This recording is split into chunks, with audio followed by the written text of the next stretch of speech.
fue predicada. Gracias por tu palabra, gracias por esta promesa. Con humildad te pedimos que nos hables y que podamos crecer en el desafío mayor que tú has dado a tu iglesia, de que tu palabra llegue hasta lo último de la tierra. Cumplimentar el deseo de nuestro bendito Salvador de ver el fruto de la aflicción de su alma en multitud de pecadores que han alcanzado en Cristo la salvación. Gracias porque vas a bendecir tu palabra. Danos un corazón dócil para obedecerla y para amarte más a través de tu palabra. Te lo rogamos en el nombre del Señor Jesús, nuestro Salvador y nuestro Señor. Amén. Voy a ver qué milagro puedo hacer esta noche, esta mañana, porque si ustedes tienen reloj, son las 11 menos 10. Quiere decir que el hermano que me precedió se dio el lujo de usar 20 minutos que no eran de él para la exposición que él hizo de la palabra. Pido que si yo me paso, ustedes me perdonen. Pero quiero hablar esta mañana otra vez del tema que considero fundamental en la marcha de la Iglesia del Señor Jesucristo, especialmente aquí en Tigre. Les invito a abrir la palabra de Dios en la primera epístola de Pablo a los Tesalonicenses, el capítulo 1, primera epístola de Pablo a los Tesalonicenses, el capítulo 1, en primer lugar el versículo 7. Antes fuimos tiernos entre vosotros como la nodriza que cuida con ternura a sus propios hijos. Y luego los versículos 9 y 10. Porque os acordáis, hermanos, de nuestro trabajo y fatiga, como trabajando de noche y de día, para no ser gravosos, a ninguno de vosotros os predicamos el Evangelio de Cristo. Y un versículo más, en 2 Corintios, el capítulo 8.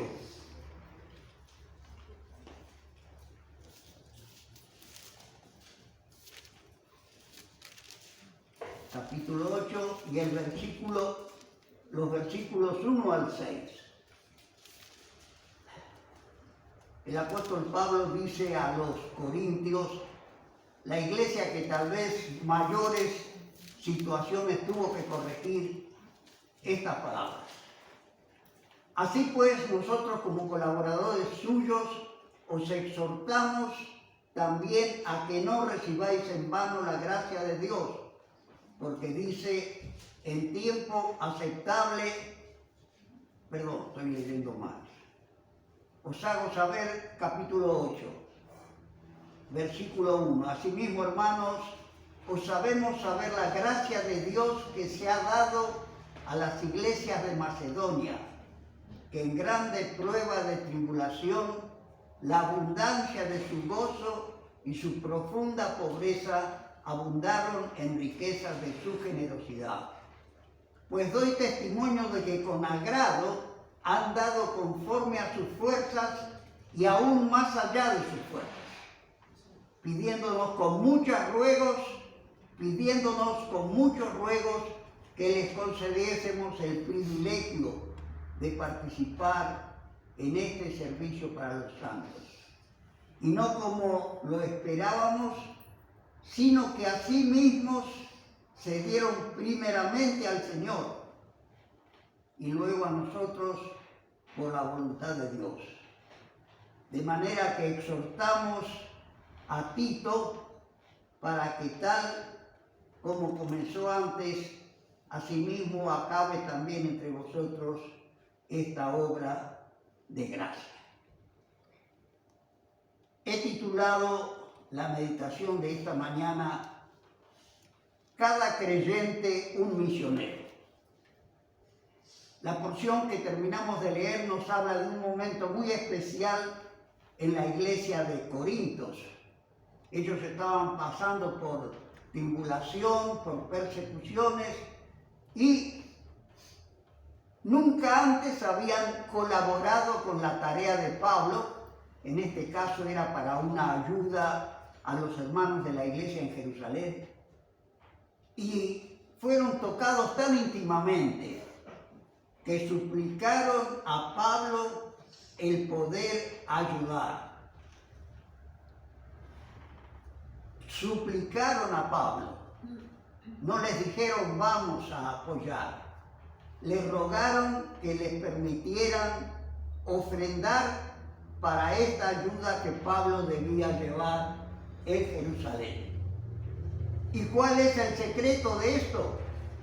El escritor mismo lo dice: se dieron primeramente al Señor. Y este es un detalle que generalmente obviamos, y especialmente cuando hablamos de la tarea misionera,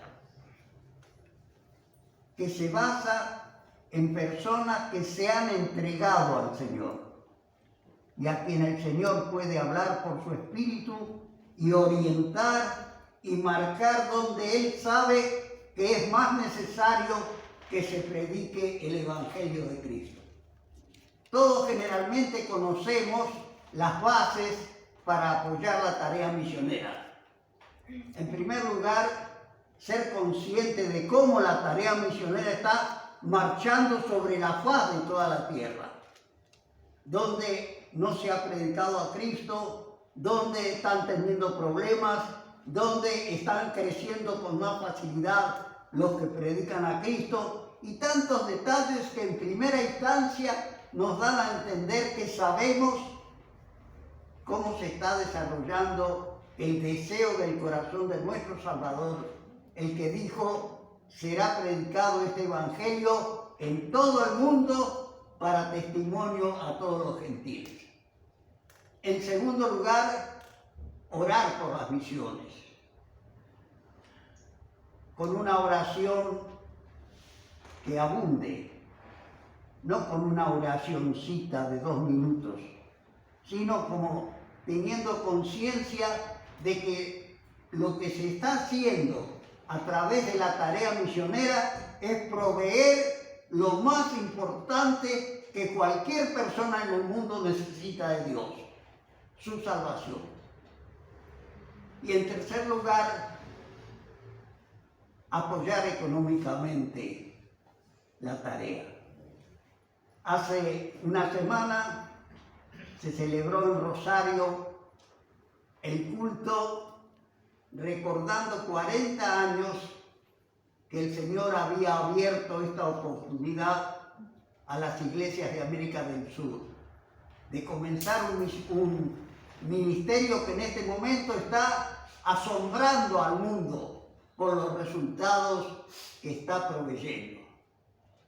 Pero yo quiero en esta mañana no aprovecharme del tiempo de nadie, pero sí ubicar 3 situaciones que la palabra de Dios nos da en base a este principio, de que Él, después de que llegó a ser nuestro Salvador y nuestro Señor, nos está usando para ser misioneros.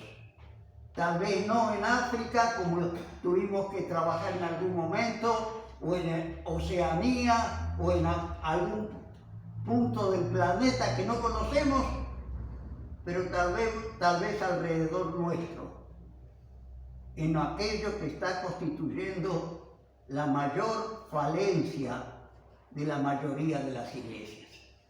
Y quiero mencionar, dije solamente 3 casos, así que no se asusten, no me voy a pasar mucho.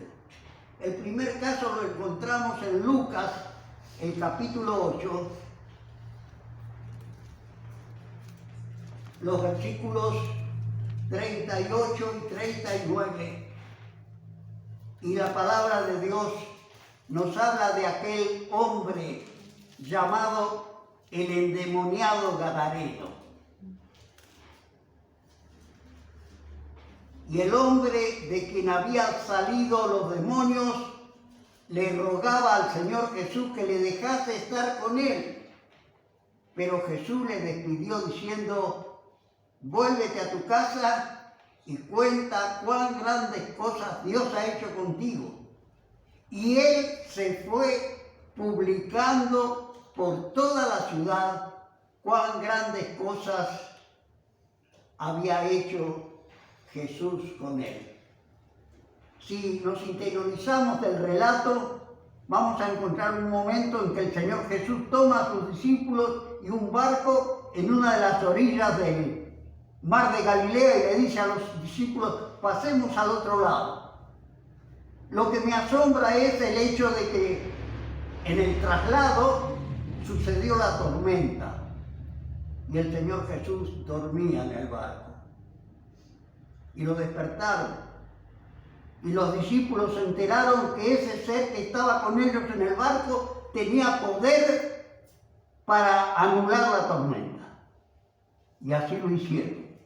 Pero lo interesante del caso es que él llegó a la otra orilla, no encontró una gran multitud, no lo estaban esperando como ocurrió en algún otro momento para que multiplicara el pan, o para hacer algún milagro de algún daño físico en alguna persona, sino lo estaba esperando un hombre que parecía un loco, el endemoniado Gadareno.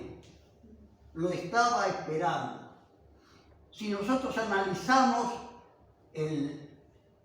lo que la palabra de Dios dice, el Señor Jesús fue allí a un lugar que se llama Gadara para socorrer a un solo hombre, pero tal vez para proveer uno de los mayores llamamientos que él hizo.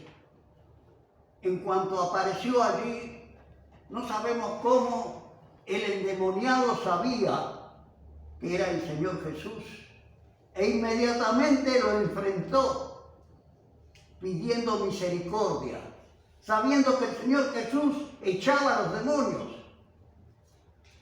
¿Y qué hizo? Le preguntó Jesús diciendo: ¿cómo te llamas? Y le dijo: Legión, porque muchos demonios habían entrado en él y le rogaban que no los mandase al abismo. Ir al abismo en la palabra de Dios es una comparación con terminar todo. Después del abismo no hay esperanza, no hay más salida. Así por lo menos la palabra de Dios lo refleja allí en el libro de Apocalipsis. Le estaba esperando. Y si quisiéramos tener un resumen completo y breve, debemos decir que la degradación humana se había ensañado con este hombre. La palabra de Dios dice que vivía desnudo. Dice que había vivido muchos años en los sepulcros.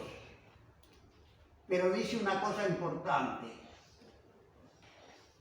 reconoció al Señor Jesús como Hijo del Dios Altísimo.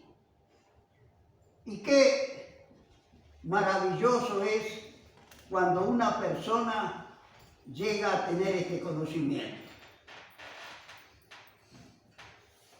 No habían tenido, lo habían querido atar.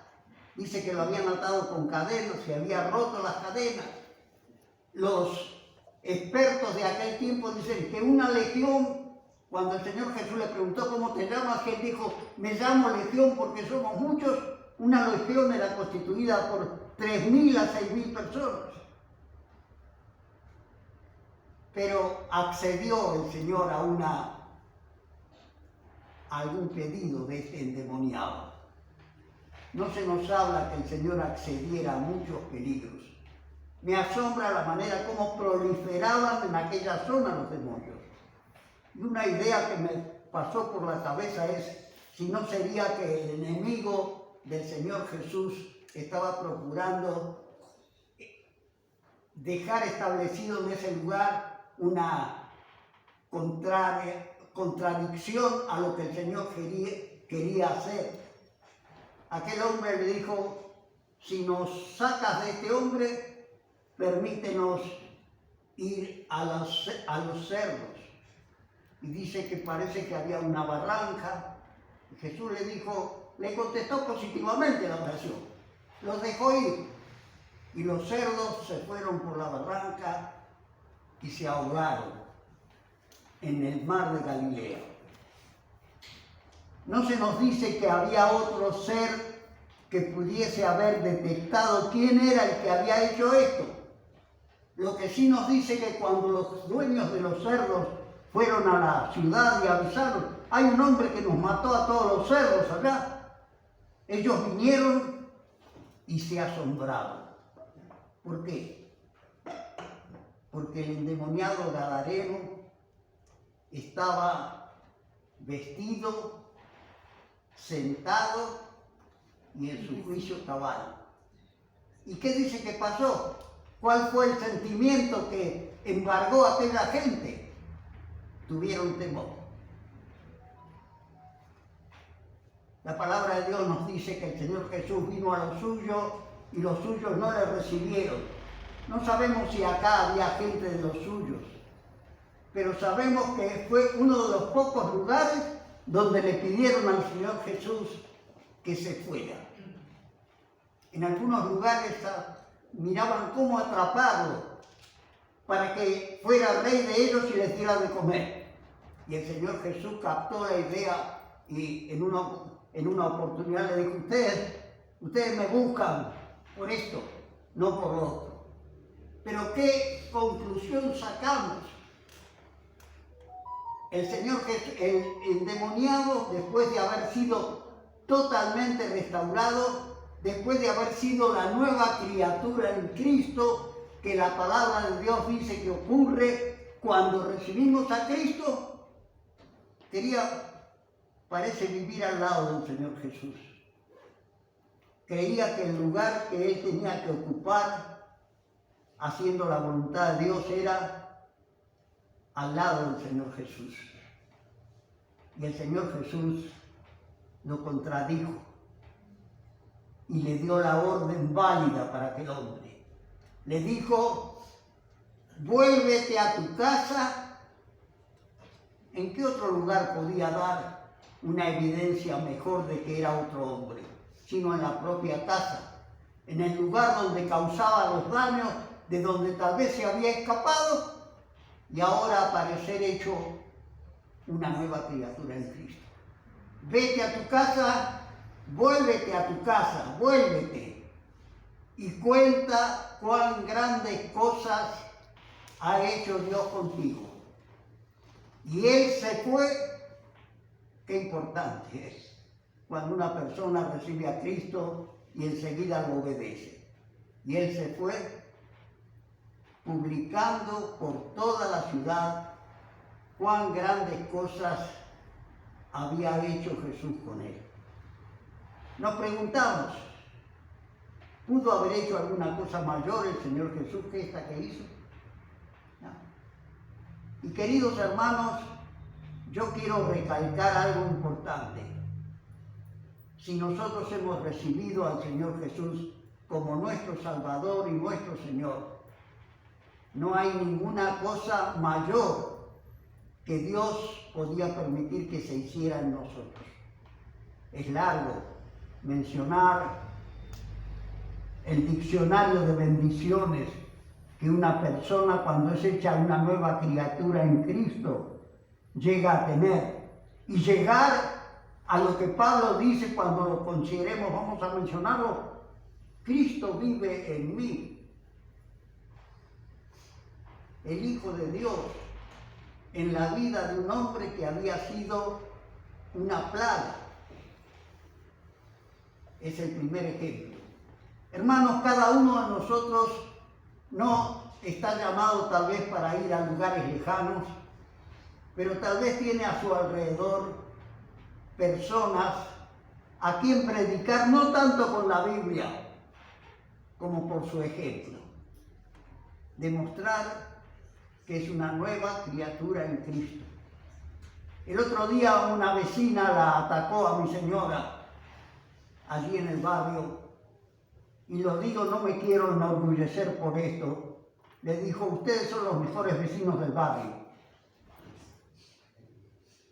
Y hermanos, hay una vida que comienza porque cuando uno recibe a Cristo, el Espíritu de Dios viene a la vida y comienza, como Pedro le dice a los filipenses, una buena obra que va a terminar de hacerla en el día de Jesucristo.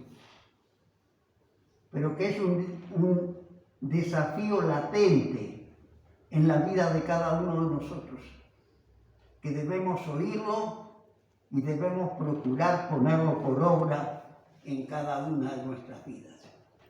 Vieron a un hombre nuevo. El Señor Jesús lo mandó a hacer lo que sabía que él tenía que hacer. Aquel hombre lo hizo. Y seguramente toda aquella población, aunque no habían querido recibir a Cristo, recibieron el impacto de que hay un poder de Dios que puede transformar cualquier situación, que puede hacer del hombre más perdido la nueva criatura en Cristo. El segundo ejemplo que tengo lo encontramos en Lucas, en Juan, el capítulo 4.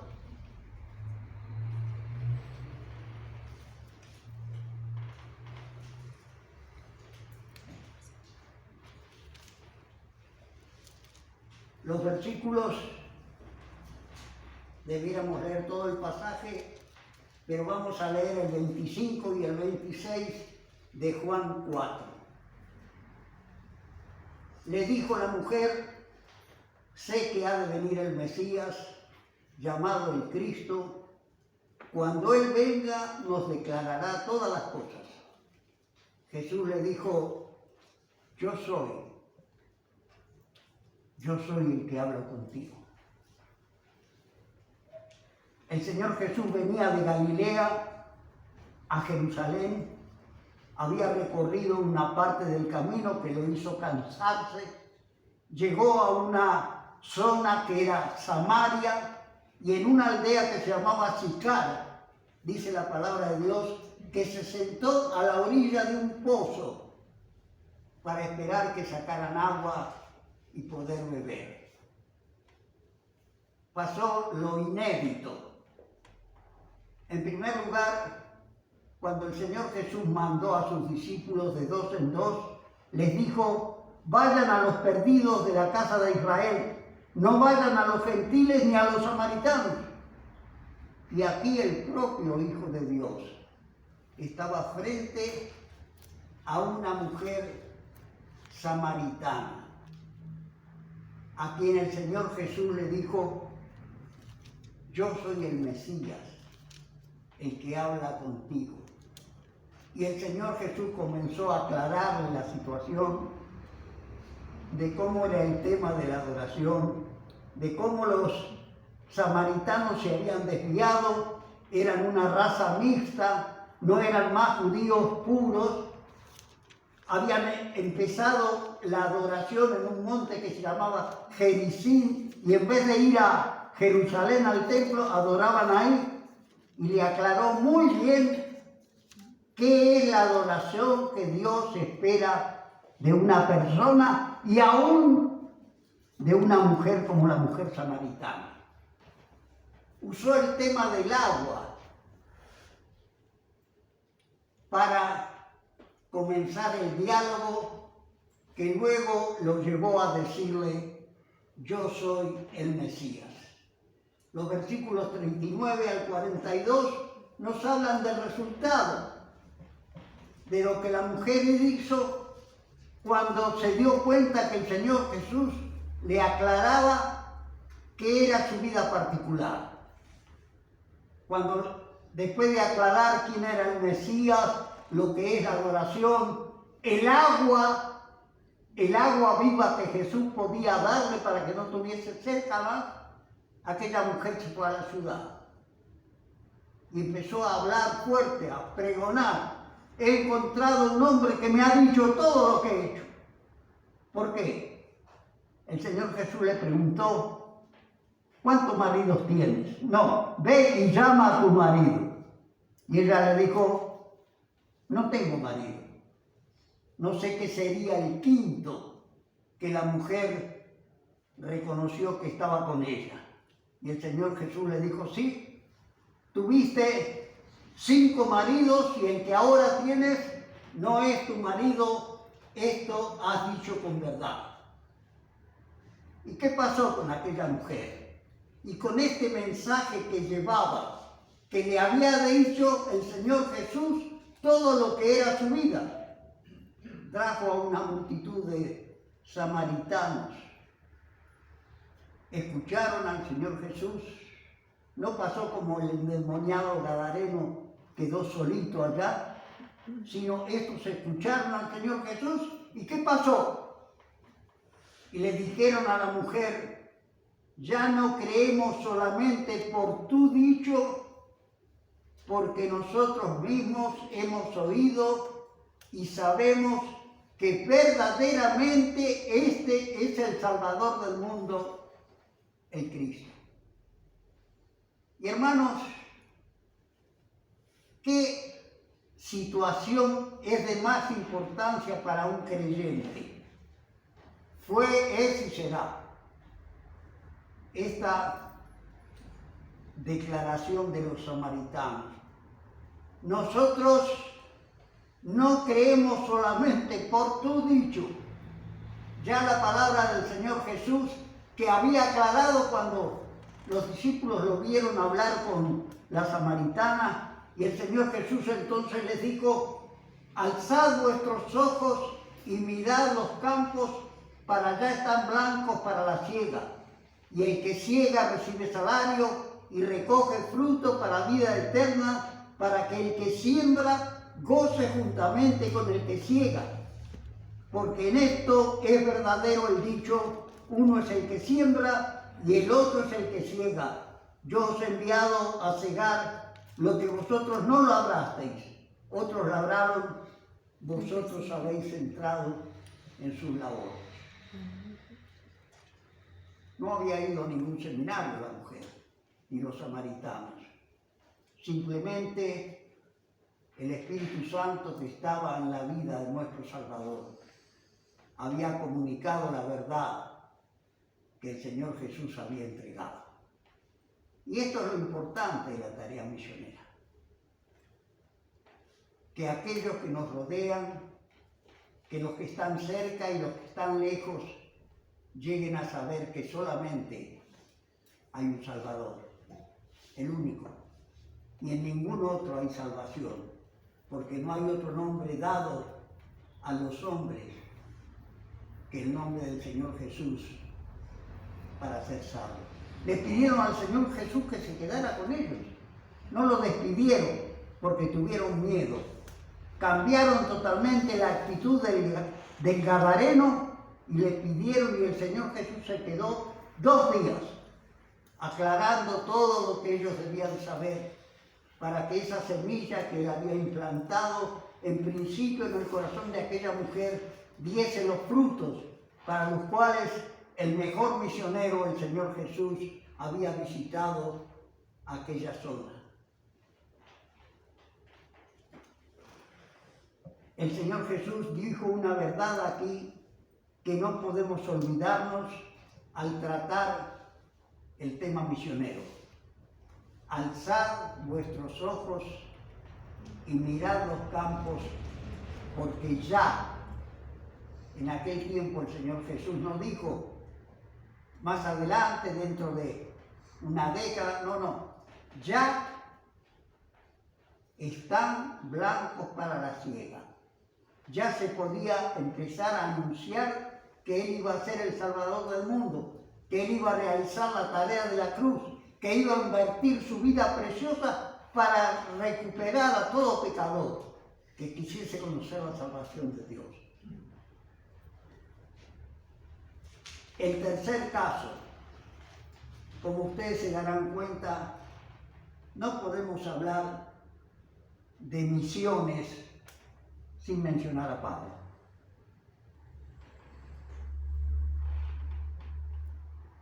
No solo el trabajo que realizó, que allí, escribiendo a los romanos, le dijo: estoy buscando nuevos campos, porque he predicado hasta Ilírico, que era Yugoslavia, y quiero llenar con el Evangelio de Cristo cualquier lugar donde el Evangelio no haya sido predicado. Pero ¿de dónde arrancó? Ustedes se acuerdan del camino a Damasco, donde el mayor enemigo que la iglesia tuvo al principio fue derribado por el mejor amigo que llegó a tener. El Señor Jesús lo derribó y produjo una sucesión de hechos que llegaron a que Pablo demostrara, como el Señor Jesús le dijo a Ananías, que era el instrumento que el Señor Jesús había buscado para que hiciera la tarea que posteriormente realizó. ¿Quién eres, Señor? Es elemental, es fundamental cuando queremos hablar de Cristo, saber quién es el Señor. El Señor Jesús le dijo la verdad. No le dijo: mira, pasa esto, hiciste. No. Yo soy Jesús, a quien tú persigues. Hasta ese momento había perseguido al Señor Jesús, tenía cartas para ir a Damasco y meter preso a todos los que encontrara anunciando el nombre de Cristo. Cuando Ananías recibió la orden del Señor Jesús: hay un hombre allí en tal lugar, andá y orá por él y hacelo. Ananías le dijo: Señor, hemos oído, como diciéndole, nadie ha hecho más daño que este hombre, y ahora me mandas para que yo vaya. Un llamamiento especial. ¿Cómo necesitó la tarea que Pablo tenía que realizar? No era la de ir a los vecinos y a su casa, no era la de anunciar en Samaria, era abarcar todo el mundo con el Evangelio que nos gozamos en poder predicarlo todavía en este tiempo. Lo importante, y que el Señor no se lo reveló en ese momento: ¿quién eres, Señor? ¿Qué quieres que haga? Qué importante es que la recepción de Cristo como Salvador en nuestras vidas nos impulse a hacer algo. Lo que hemos recibido no tiene nada de mayor valor que esto. Es lo más importante. ¿Qué aprovechará el hombre si granjeare todo el mundo y perdiere su alma? Dijo el Señor Jesús.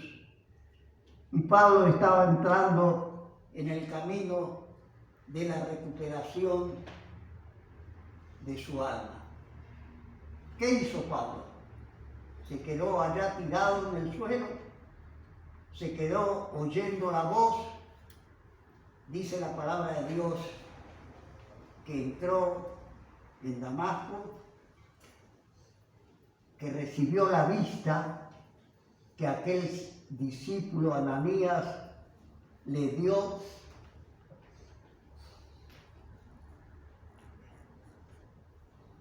y le dio el Espíritu Santo, y que seas lleno del Espíritu Santo. ¿Y qué resultado produjo esto? En el capítulo 4, perdón, estoy fuera, en Romanos 15.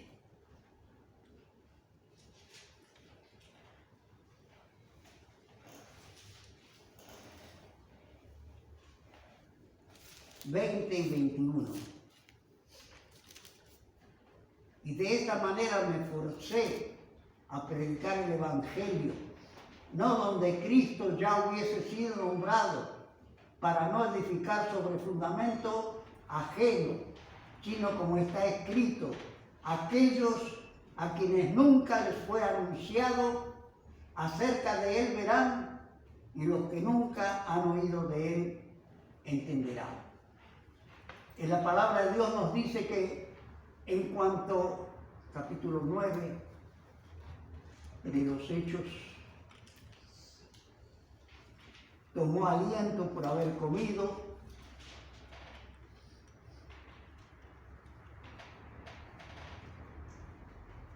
capítulo 9, versículo 20. Era un judío romano, criado a los pies de uno de los mejores rabinos de aquel tiempo. Tenía una base escritural en cierta manera importante y enseguida predicaba a Cristo en las sinagogas diciendo que este era el Hijo de Dios.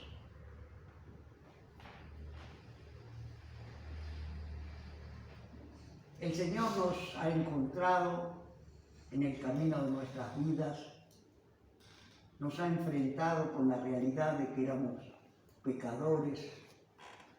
Después que le recibimos a Él, llegamos a hacer la cuenta de cuán pecadores éramos y de cuánto daño por el pecado que cometimos fuimos librados el día que aceptamos que Él murió allí en la cruz, que como terminamos de recordar, llevó nuestros pecados en su cuerpo sobre el madero. Pero no termina allí.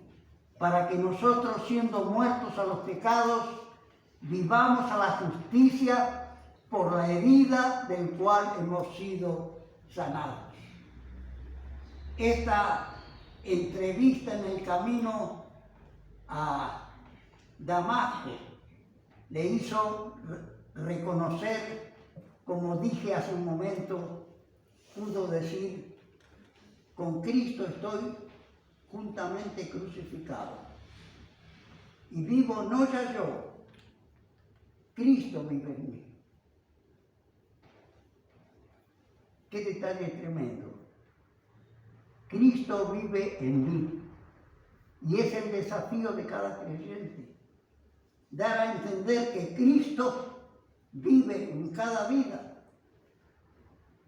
Dar a entender que no somos más nuestros, que somos de Él, que debemos obedecerle y hacer lo que Él determina por su palabra, que debemos hacer con el amor de Cristo que nos impulse a hacer lo que Él quiere que nosotros hagamos.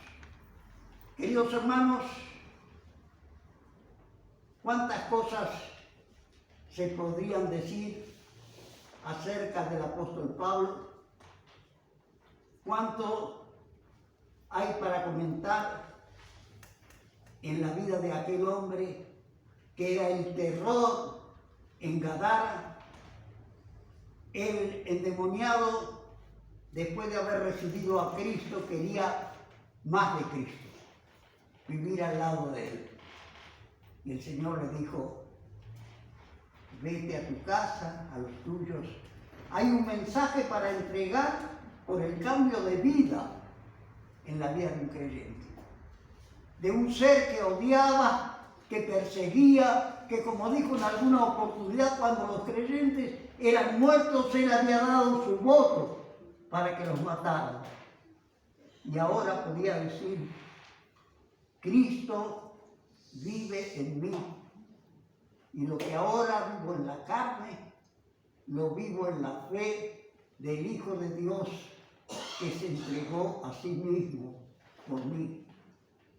Decirle a la mujer, yo soy el Mesías, el que habla contigo. Qué privilegio, ¿no es cierto? Que una mujer pecadora como era la samaritana pudiese estar frente al Hijo de Dios y que Él le dijera, yo soy el Mesías. El que los samaritanos han esperado de una manera, aquí estoy yo frente. Y comenzar a hacer todo lo que hizo para que los samaritanos le dijeran, ya no creemos más por lo que vos decís. Nosotros ahora conocemos habían llegado a recibir la salvación por el testimonio de aquella mujer. La frase que el Señor le dijo a Ananías de Pablo: instrumento escogido me es este. Lo había escogido el Señor. Él lo había elegido, lo había puesto en el camino. Hay una promesa que me gusta recordar siempre, es la que dice: entonces, no,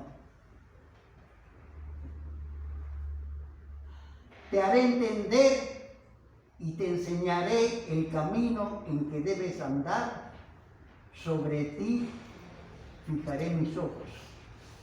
Y qué importante, cuando uno llega a recibir a Cristo, saber que los ojos de Él están sobre cada uno de nosotros. Pero el resumen definitivo lo tenemos allí en el capítulo 15 o 16, perdón, en el último capítulo de la carta que le envía a Timoteo.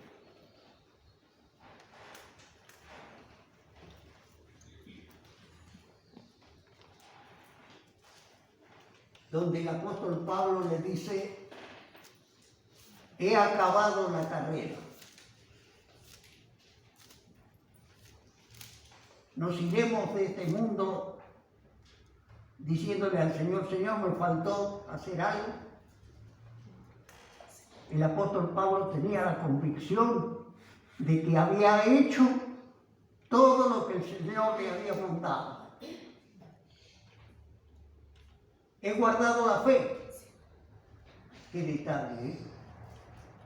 Cómo el Señor lo guiaba, cómo el Espíritu Santo le cerraba una puerta y abría otra, cómo Pablo obedecía todo y cómo pudo decir: me está guardada la corona de justicia, la cual me dará el Señor juez justo, y no solo a mí, sino también a todos los que aman su vida. Queridos hermanos, que lleguemos a ser lo que el Señor quiere que seamos, en el lugar donde el Señor nos colocó, pero que seamos motivo de que el Señor Jesús vuelva antes. El apóstol Pedro, en su primera carta, habla del accionar de tal manera con lo que tenemos que aceleremos el día en que Dios disponga que el Señor Jesucristo venga y arrebate a su iglesia para estar con el Padre. Que Él nos haga dignos de esta bendición. Oramos. Padre Celestial, gracias por el mayor desafío de hacer que tu palabra llegue hasta lo último de la tierra. Por habernos alcanzado, aún inmerecedores de la salvación que nos has dado, pero dando el privilegio, aún en nuestra pobreza de vida y de fe, de querer servirte y hacer tu voluntad. Permítenos crecer en este desafío, el mayor que has dado a tu iglesia, que desemboca en el arrebatamiento que el Señor Jesucristo va a hacer de su iglesia. Ayúdanos a crecer en tu palabra, creciendo en fe, creciendo en amor, creciendo en la esperanza de llegar a ver a nuestro Salvador, al que nos amó, que murió por nosotros y nos manda que hagamos conocer su salvación. Te lo rogamos y te damos las gracias en el nombre del Señor Jesús. Amén.